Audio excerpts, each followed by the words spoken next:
Hello, everyone. Recently, I had a question proposed to me, and they asked me how I get my information. They wanted to know how I was able to make all these claims and how I knew and where I knew this information from. Well, I meditate a lot. I do a lot of breathing exercises that allows me to become myself. I also had an experience at 6 years old where I did pass away, and at 18 years old, I passed away again. So who I am and what I am allows me to connect to mind. Mind is not connected to your brain. Your brain is a receiver and a transmitter to the rest of your body system. Mr. Dawson Church has written several books on this topic, and I'm going to let him explain partly what I know already, but science is just around coming to it. Thank you for watching, and I hope this answers your When I was questions. 15, I joined a spiritual community and began to learn tools like meditation, like energy medicine. And in that community, I saw some really remarkable rapid healings occur. But I always thought about energy medicine, energy healing as being a very fringe endeavor. And so in the 1990s, 1980s, it was regarded as being part of complementary and alternative medicine, or CAM, C-A-M. And there was no real thought that CAM could ever become part of the medical mainstream. We knew the medical mainstream involved things like drugs and surgery, interventions by skilled medical professionals, and there was no real place for CAM in conventional medicine.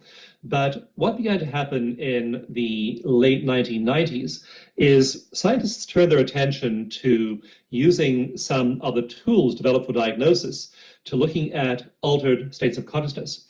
And so we, for example, for the first time found people meditating getting put inside MRIs or having EEGs attached to their heads, and actually reading things like brain states and brain waves that were the result of shifts in awareness, shifts in consciousness, shifts in energy. And what we found as we used these modern methods was that a lot was happening in the heads and the bodies of those kinds of people. So at a certain point, I moved from psychological research, looking at anxiety, depression, PTSD, to biological research. And around 2008, 2009, I began to look deep into what was happening inside the body when people shift their state. And so I wrote this book, The Genie in Your Genes, about the epigenetics of personal change, how when you change your consciousness, you're literally shifting gene expression inside your cells. And this is easy to prove. When I wrote the book, there was no direct proof of this, but there was lots of indirect proof of this. Because, for example, when you get scared or startled or frightened, your adrenaline level rises, and there's a gene that codes for adrenaline, a gene that codes for cortisol. But when you then go and tell your best friend or your wife or your husband about being scared or startled or frightened, say you had a bad experience at work and you had a high level of cortisol, high level of adrenaline in response to a threat at work. Now you're telling your spouse about this after you get back from work, and your adrenaline is now rising again. So there's no direct threat to you at this point, only a shift in awareness, only emotion, only a sense of changing your consciousness, changing your energy to relive that threat. But your body is now taking that imaginary situation as though it was a real threat and producing those same stress hormones like cortisol and adrenaline. So I did the first large-scale randomized controlled trial. It was actually a triple-blind randomized controlled trial published in the oldest medical journal in the US. And it showed that when you use an acupressure-based technique, EFT, that in 1 hour, you're literally bringing the levels of those stress hormones down far more than talk therapy or simply resting. And so that was really a landmark study showing that indirectly, I was showing that we're changing gene expression because we're changing the byproducts of gene expression like cortisol and adrenaline. I then went to study a step deeper than that and actually looked at gene expression. And with the conclusion of the Human Genome Project, we now have tools that allow us to much less expensively sequence genetic sequences and actually see what's happening, which genes are being turned on, which genes are being turned off. So I worked with a group of veterans, people, mostly Vietnam veterans, some Iraq veterans, Afghanistan veterans, and we looked at their levels of gene expression before and after 10 sessions of this acupressure-based technique, EFT. And we found that their levels of anxiety dropped, depression dropped hugely. There are levels of PTSD. There are levels of symptoms like flashbacks and nightmares, intrusive thoughts, and so on. All of these things dropped dramatically, over 50% over those 10 sessions. We hit pay dirt. We found that their genes actually were shifting dramatically. Several of their genes to do with stress, to do with inflammation, to do with the byproducts of the metabolic signatures of stress were being shifted by this psychological intervention. So now as you change your mind, as you change your awareness, as you change your emotional response, as you use an effective therapy like EFT to get rid of those emotions. So you're telling the story of the terrible experiences in Afghanistan or Iraq, or civilian ones like a car crash or a divorce. So now you're telling all those same stories to people, but they're no longer laden with emotion. And so now your body's no longer getting that epigenetic signal to make those stress hormones. So those veterans then, after those 10 sessions, were telling those stories, remembering those events, and they were no longer triggering those stress genes. And so that's led to several other studies like that. The big take-home message for this was that as you shift your awareness, as you lower your stress level, you're literally turning genes on and off in your body. And in the Genie in Your Genes, I map that whole process from start to finish, how both actual threats cause changes in gene expression and imaginary experiences like meditation. Meditate for a while and you shift your gene expression. Do EFT, you shift your gene expression. Do yoga, do Qigong, take a walk in nature. Any of these things are literally turning genes on and off. And as we've used these elaborate tools like MRIs and EEGs to look at how much, we're finding that the answer is a huge amount.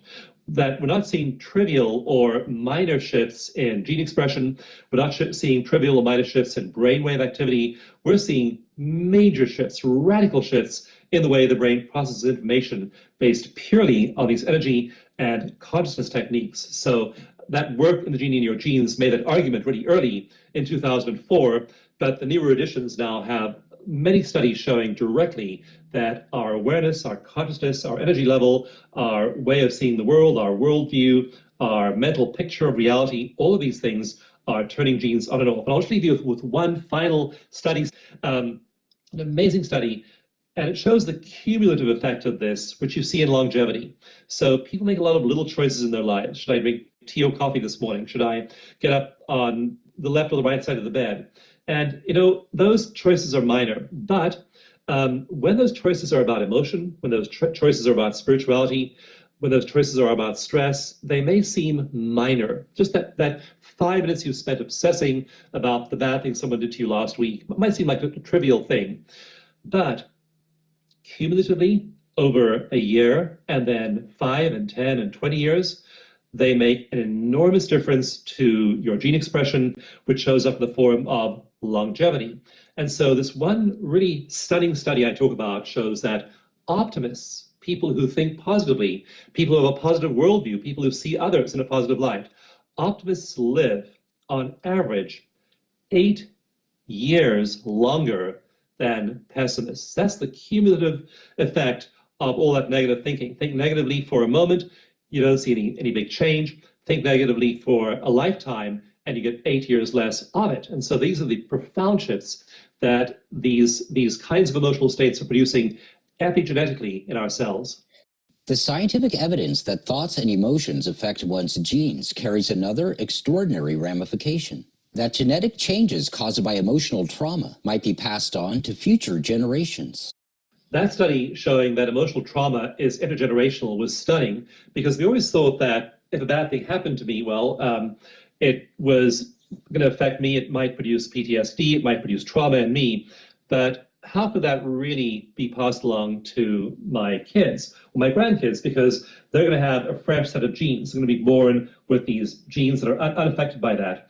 But in the study of Holocaust survivors, this is the first big study done in the late 1990s, they found that the gene expression patterns of the children of Holocaust survivors looked similar to those, mirrored those of actual Holocaust survivors. We've now shown in animal studies with rats and mice that those kinds of epigenetic tags can be passed along for 7 generations. So we're now realizing that stress and trauma is not something that affects just one generation of people that affects people in a limited way locally. We're realizing that it affects them over time, and they then literally pass these epigenetic molecular markers onto their children and their grandchildren.